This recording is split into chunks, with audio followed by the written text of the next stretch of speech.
And I'd heard that there was going to be this thing at the Waterview.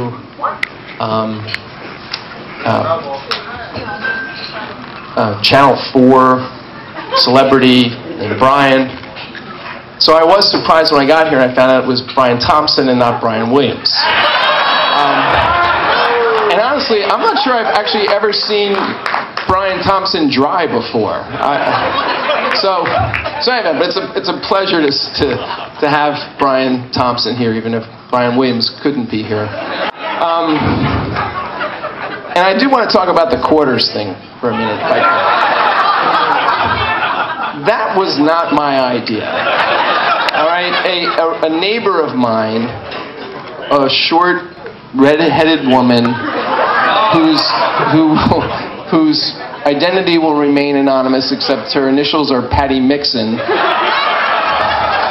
came across. She actually left the party. Now, if this isn't a giant F you about how boring your party is. She goes home to her house to come back with something to make the party more interesting, and it's a pail with a roll of quarters. And she explains this thing to me, this game. I mean, of course, I'm naturally competitive, and I just want you to know that she was in the hunt with me until She did 22 quarters, and I had to do 25 to beat her. Okay, so just so the record's clear on that whole thing. Thank you. And actually, if Patty had squeezed those quarters, if it should have been a lump of coal, she'd have made a diamond out of it. So, and Gene Corey, who talk about blood libel, made up that story about me in the quarters. Gene was always there for you, but it was like Dr. Death. I mean, you'd go out and you'd knock on doors, you'd have all these people really rev you up, and you'd come back to the office and you'd be high-fiving people about how great the campaign was going, and Gene would go, "Yeah, but you're gonna get killed." And George McGill, who knew, right? Seriously, I have known this guy since I was in high school, and I've literally, my office is next to his. I see him every single day. I've never really had a clue what it is he actually does in his office all day. And of course, working on his comedy routines would explain why he's not been working on anything else. And it just goes to show that everybody is good at something, right? There are two people I wish could be here tonight. And it's George's dad and my dad. And when Frank Pallone talked about how much I gave up to come back here, and I was kind of stunned by that whole concept, because all I can think about is how much I gained by coming back here. I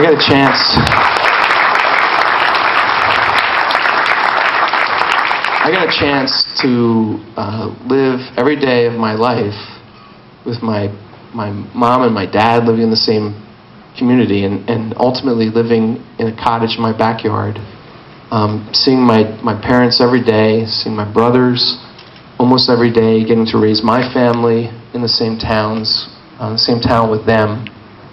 I got a chance to come back to community with people I had known as adults when I was a kid, and to help them and to work with them to make a community that we all knew could be incredible, achieve that potential.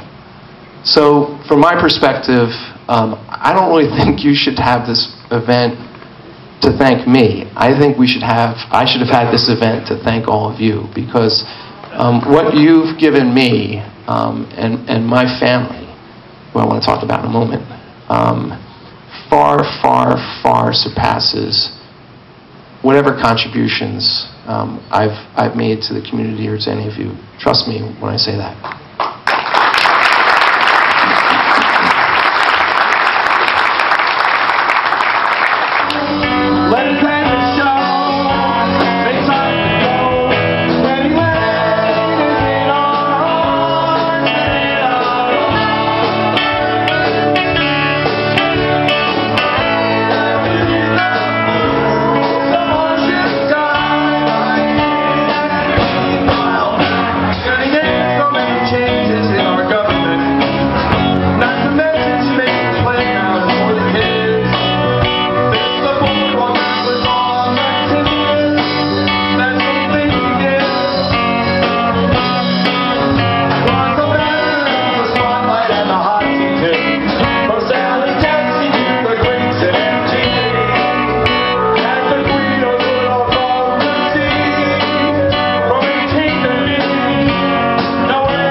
much fun as that Kenny Lane song was, it sounds like it was a whole lot more fun to have been there when they actually wrote it, you know? So, anyway, I can't thank you all enough for this. And I'm seriously, it's I who owe you all the thanks, because for everything we've done, I always said that I was the conductor, the leader of the band, and it was this incredible orchestra. And I think we had a bunch of people from Red Bank here. I'm not sure they're still here. I wish they were, because I wanted them to hear this. When I was, for years in the 90s, I sat as a member, as the borough attorney, as the planning board attorney for Red Bank. And I used to sit there and I used to watch the people who came before their boards, and they had these, they had a special improvement district, and they had these professionals from their town, and they would come and I would say, man, what I could do in Belmar if I had this kind of talent in my town. And today, I sit, well, until recently, I sat as the borough attorney in the borough of Red Bank. And I used to sit at those council meetings and say, man, what could they do in this town if they had the kind of talent I had in Belmar?